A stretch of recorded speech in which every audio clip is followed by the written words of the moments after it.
Hi, my name is Brad Emery, and this is the case study for Module 14 in School Law. We're looking at copyright and the computer regulations governing technology. First, the case. We've got a small rural school in the town of St. Regis, which is located 25 miles from the nearest city.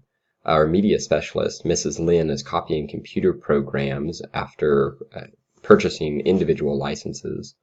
Another teacher who teaches third grade, Mrs. Brandon, is concerned about these copyright violations in creating copies of these programs, whereas Mrs. Evans, the PTA president who helped provide the funds for the programs, seems to support this practice as it stretches their dollars and makes the most of their money.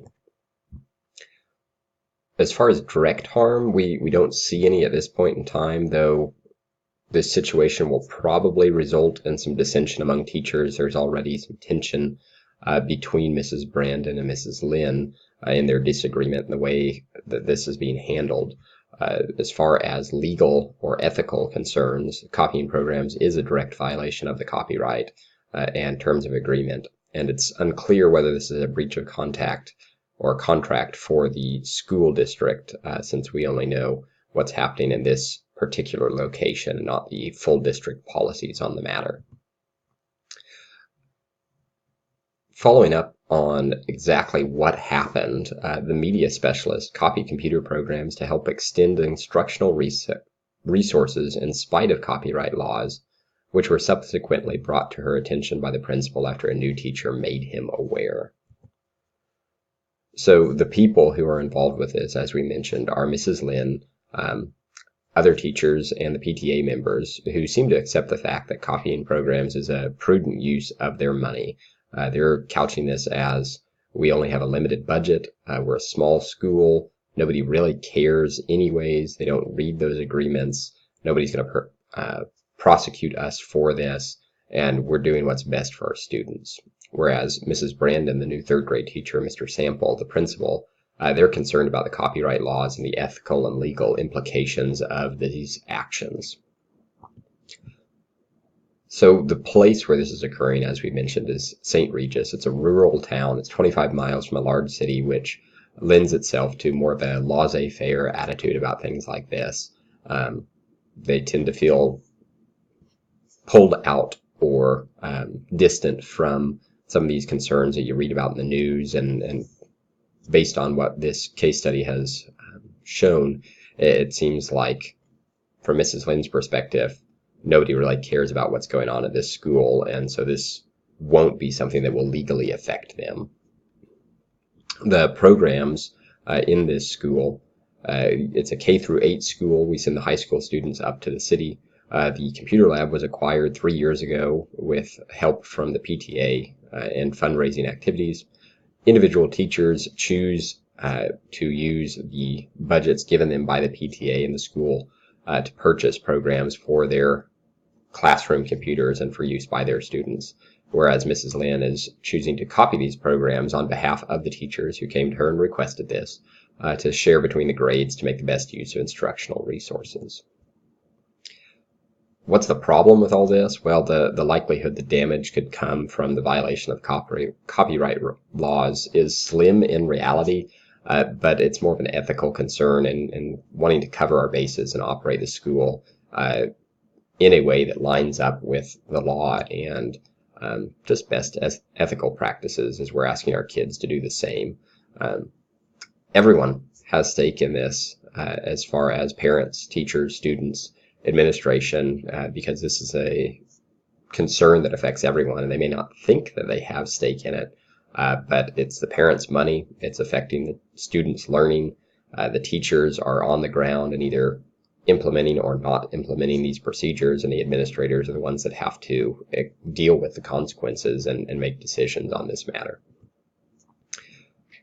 So as far as, can we learn more about this situation, or do we know enough to make a decision? At this point in time, I believe we do know enough to make a decision, but it would be prudent to take the time and learn a little more about the situation from a district level to get more of a bird's eye view, if you will. The district level stakeholders, they'll likely have some input into this information or this situation, And I think that it would be prudent of uh,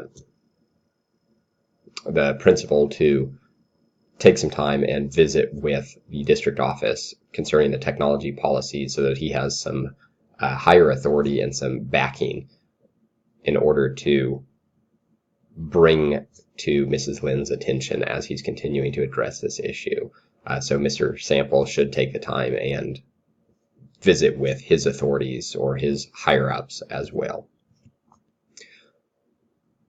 As far as what potential actions could we take, let's take a minute and just highlight the lack of action completely and the extreme high or the extreme ends of the spectrum before taking a look at a few of the middle options.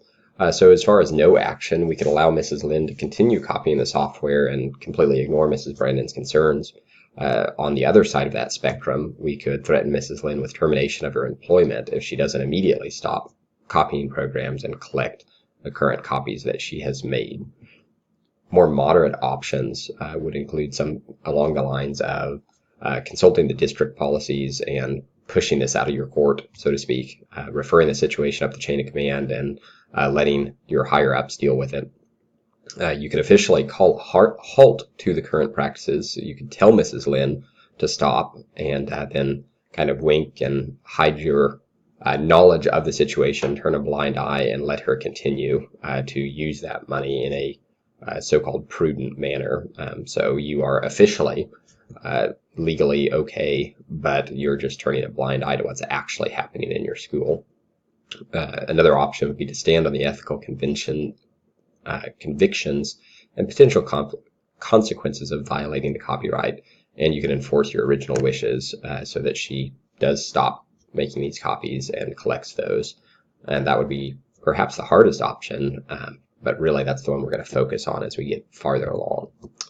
So what are the consequences of these actions? Well, as far as not taking any action, the lack of a decision or action would erode the foundation of leadership and trust you built over the past 3 years in the role of Mr. Sample here and the work he's done to build community and to build trust with parents and teachers, because if he doesn't follow through on his word, why should we trust him? As far as taking the most liberal action of threatening termination, that would also destroy your position of leadership and trust, because you're going to alienate teachers and parents by taking such a hard stance on this subject.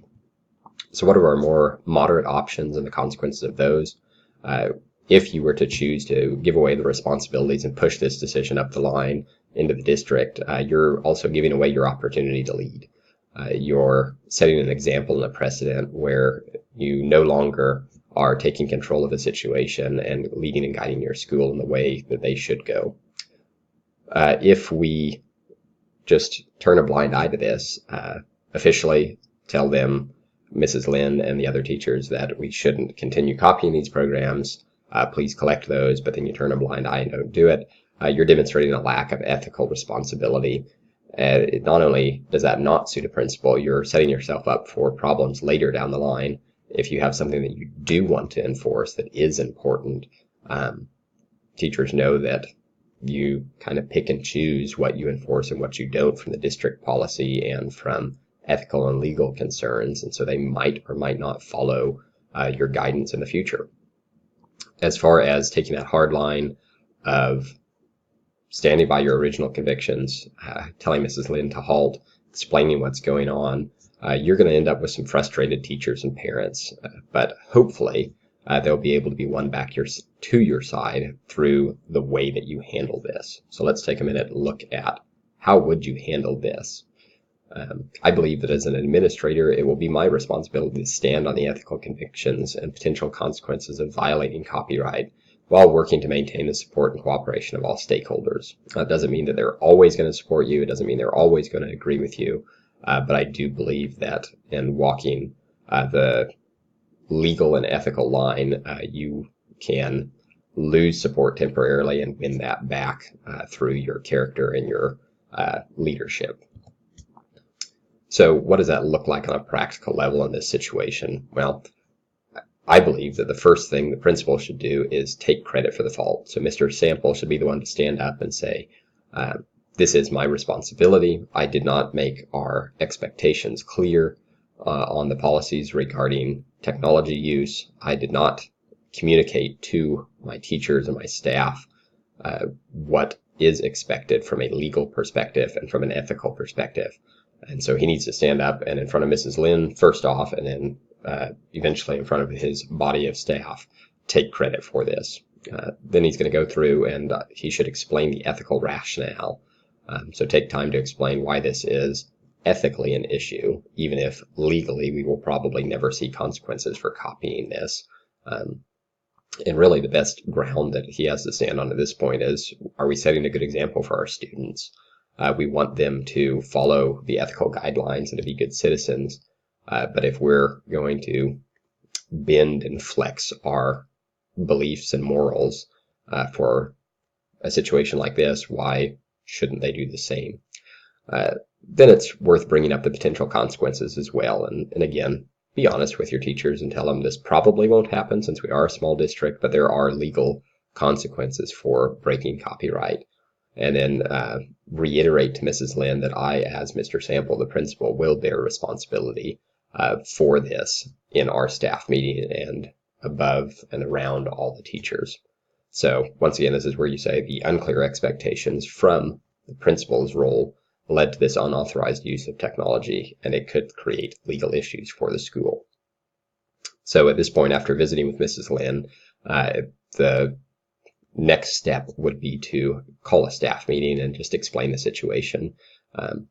As I've mentioned multiple times, this is the opportunity that in front of your whole staff, you can help Mrs. Lynn save face by taking full responsibility, explaining that she was acting in the best needs or to meet the needs of the students, and that she and the other teachers who had this idea had a great idea and were trying to make sure that all students had more opportunities to learn, but legally, ethically, the lack of clear expectations from an administrator's point of view created a problem here that we now need to resolve. So rather than send Mrs. Lynn out to collect those copies, take the initiative and take care of that yourself, and then follow through on making sure she's not making any more copies. This is a great point to share your district policies that you collected from the higher ups, and to explain to teachers what those are, how we should use those, and set clear expectations for the future.